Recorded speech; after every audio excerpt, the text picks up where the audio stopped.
بشم هوا يعني وصاير عم بلبس شحاطة، اجري شوي ما بدخل فيها يعني بتعيقني بالمشم، وبطلع بشم هوا بس صاير برد كتير، اجري عم توجعني من الهوا البارد، والعظم اجري كتير عم يوجعني، والحمد لله يعني بطلع بشم هوا بالبركون، بتشمس برا. احيانا اهلي بياخذوني معهم على قرايبينا، والحمد لله على كل شيء، كله الأعمار بيد الله، الحمد لله. اسمي أحمد غزال، من حلب، ساكن مساكن هنانو. طلعنا لهون من سبب الانفجارات والقنابل والبراميل، فجينا لهون يعني مشان انه نعيش، مو انه والله هيك شلون من كان. طلعنا على الحدود يعني كتير صعبة، وبركنا طلعنا شي جمعة من زمان باكين على الحدود، ومطر وما مطر وبرد، وضربوا علينا برصاص لبين ما دخلنا بألف يازور، والحمد لله دخلنا، بس كتير معاملة يعني ما هالزيادة، وانصبت هون أنا في تركيا، ومعلمي ما طلع علي. احنا طلعنا لهون 6 أشخاص بألف يازور اللي دخلنا لهون، والحمد لله اشتغلنا بعنتاب سنة، فجينا لهون قرايبينا، اشتغلنا هون ضلينا تقريبا سنتين، وبالآخر انصبت في المعمل بقرنا غيظة. فلما انصبت معلمي طول ما طلع علي، واخدني على المشفى على اساس انه يطلع علي ويعطيني راتب وكل شي، يعني على اساس هيك حكى معي بالبداية. فلما طلعت من المشفى ما طلع علي ولا سأل علي طول، ولادين حلال كثير، والله ما بنسى حدا. والله أول ما طلعنا لهون كتير تعذبنا يعني، وكان ما معنا مصاري لبين ما أسسنا حالنا واشتغلنا ودبرنا أمورنا، الحمد لله يعني لبين ما لقينا بيت وباركنا فيه بالإيجار. فلما اشتغلت أنا في المعمل ما كنت متوقع الشغلة يصير معي. طلعت على الماكينة عم اشتغل، كان نهار الجمعة قبل صلاة الظهر، طلعت عليه عم اشغل الماكينة، عم حط المواد، فواحد شغله وهو عم يحكي معي، فسحبتني الماكينة وقطعت لي رجلي، أخذت لي 5 أصابع، فزتتني الماكينة من عزم القوة. لما زتتني لتحت طلعت على رجلي مقطوعة 5 أصابع، ومسكتها يعني وما حسنت أصفرن، فشاني واحد سوري ورقد فيني أخذني على المشفى، والحمد لله سويت 5 عمليات، يعني كتير تعذبت، وخطرات يعني العمليات، كل عملية أضل فيها 7 ساعات. من الشغلات اللي عم تصير في سوريين هون في تركيا، يعني عم ينصبوا على السوريين كتير بالأجورة، وعم يعطوهم كتير نسبة قليلة يعني، وكتير يعني عالم لا تحصل على أجرتها يعني بالجمعة أو كان بالشهر. فلما هيك عم يساووا معنا، عم نطلع على المعامل إنه بنقول أحسن بركي. طلعت على المعمل واشتغلت أنا وابن خالي، وضليت 10 أيام تقريبا، مدة 10 أيام وما كملت الشهر، وانصبت عنده في المعمل. فلما انصبت المعلم على اساس شرح لي انه هو يطلع علي ويقول لي راتب كل شهر، انه بس ما تشتكي علي. ولما اخذوني على المشفى وما اشتكيت، انا قلت يعني سلمت لربي الامر، وسبحان الله كله بيد الله يعني، الحمد لله. والله اول ما انصبت ما المعلم هو اللي اخذني، ولو ما واحد سوري هو اللي شاني ورقد فيني، فما حدا بحسن بياخذني يعني. كان المعلم عم يبكي وخوفان من رجلي لما انقطعت، يعني ما ضل فيها دم طاول، وما ضل غير مسكتها شقفة لحمة يعني. لما شالني ورقد فيني الدم عم يكب يعني. فلما رحنا على المشفى يعني كان شي حكي تاني وصار شي تاني. لما دخلوني على العملية دخلوا لعندي الشرطة، فما حسنت احكي طاول يعني، انصدمت يعني انه هيك صار بإجري. قلت لهم انه اطلعوا لبرا، انه هن بيحكوا لكم برا، انا ما بحسن بحكي لانه اجري عم توجعني.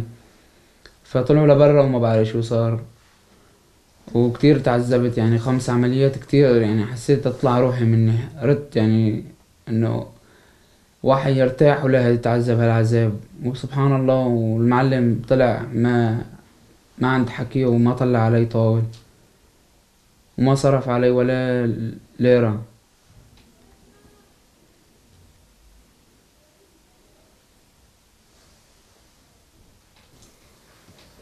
نحن يعني حالتنا يعني مكونين من 4 أخوة وأمي وأبوي. وأبوي الله يخلي لنا إياه يعني لحاله عم يشتغل، ويعني ما عم يكفي معاشه، بالشهر عم ياخد 1000 ليرة. يعني كنت عم اشتغل أنا وياه، يعني مثل ما بقولوا الحمد لله يعني نشكر الله. بس لما انصبت أنا يعني كتير صار حالنا يعني ضايقنا، والحمد لله على كل حال.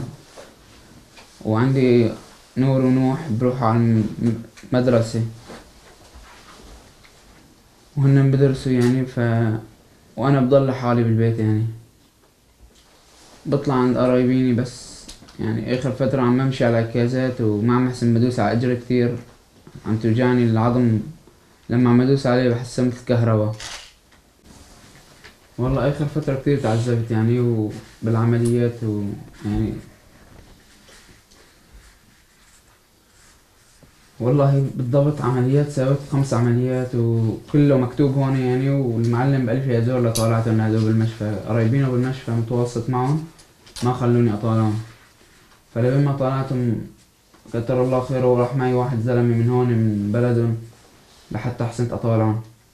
معلمي عم يحاول يوسع انه يرشي العالم مشان ما يساعدوني، والحمد لله يعني فاعلين الخير كتير.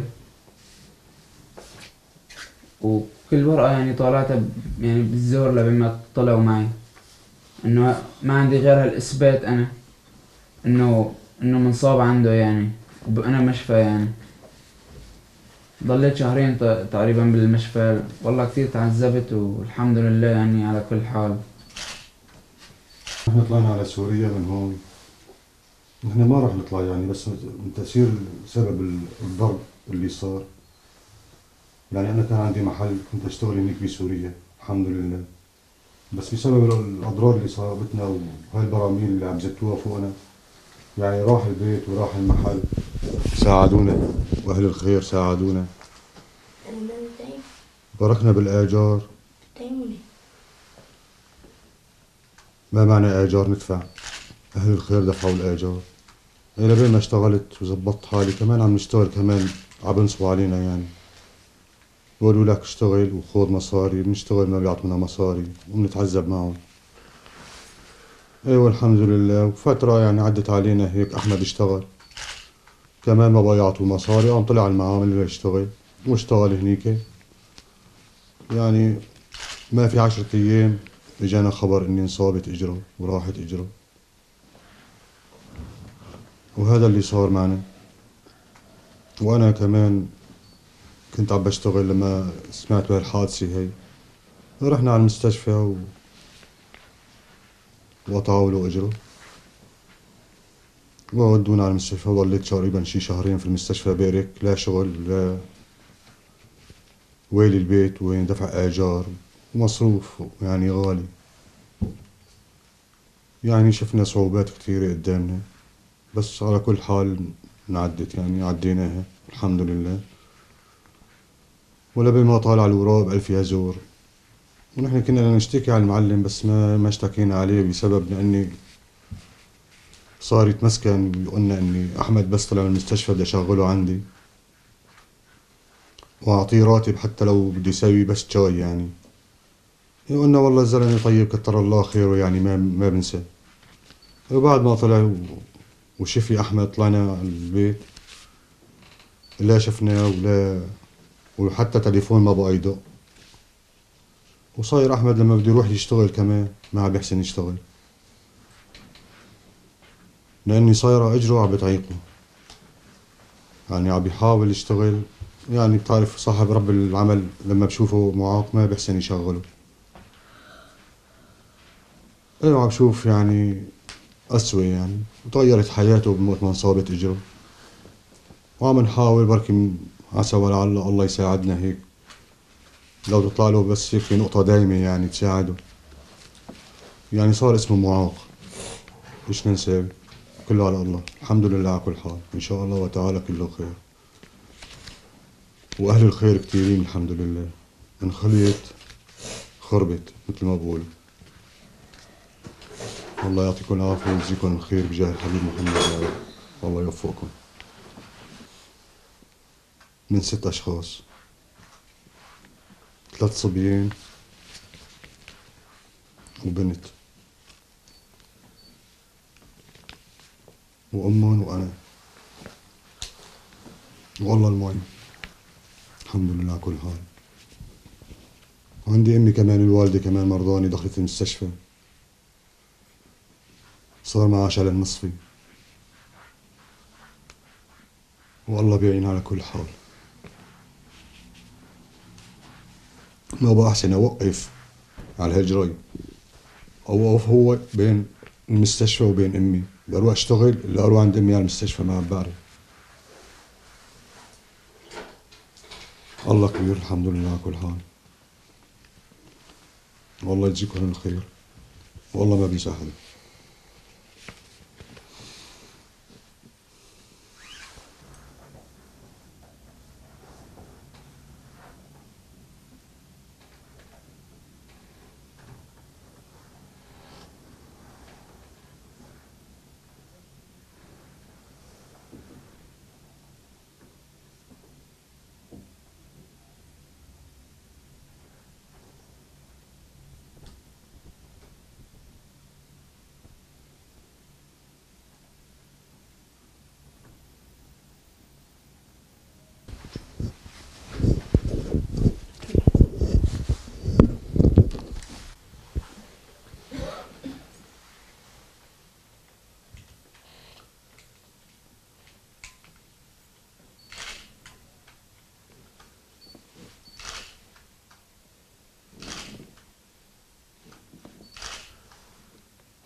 تعزل الآلات الموسيقية للناس، عملي بحث عن فن الخطأ ومن ونماذج. كما البيت الذي يدل على كل الفقرات من الفقرات التالية: بحث الطبل والناي عن الناس في رحين فرحين يغنون معنا. مشاركة الإعداد الموسيقي. اسمه معلمي نوري، اشتغلت عنده 10 أيام، فانصابت اجري. فبعد ما انصابت اجري يعني بمدة رحت لعنده، عم قله انه بركي انه ما بدي هالراتب، انه بس انه والله اطلع علي، يعني يطلع لي انه مصروف لإلي، وانه اطلع على اهلي احسن، انه اساعدهم. فرحت لعنده، يعني ما كنت عم بحسن امشي انه مثل عادي، هلا عم بمشي بس اجري عم توجعني يعني، وعم بعرج عليها، يعني ما متعيني على الشغل. فرحت لعنده على كازات وحكيت معه، قال لي بتجي لعندي 100 السلامة، المعمل معملك، بتجي بتشرب شاي، بس انه راتب ما بطلع لك، انه قال لي ما بطلع عليك، وانه انت مين ما بساعدك ما بخليه يساعدك، يعني مثل كأنه عم يدفع رشوة يعني. وهو يعني بلده يعني وبيعرف يتصرف اموره، وانا كل ما ادق له يقول لي انه الزبون ما عم يعطيني مصاري. فاستنيت انه يقول لي انه اصبرني هالجمعة، اصبرني هالشهر. ضل هلا صار له 2 تقريبا القصة، ولهلا ما دق لي طاول. اذا انا ما دقيت له هو ما يدق لي، وما شفت منه مصاري طاول يعني. والحمد لله يعني وضعنا يعني كتير صعب، الحمد لله ما في معين غير ربي وابوي يعني.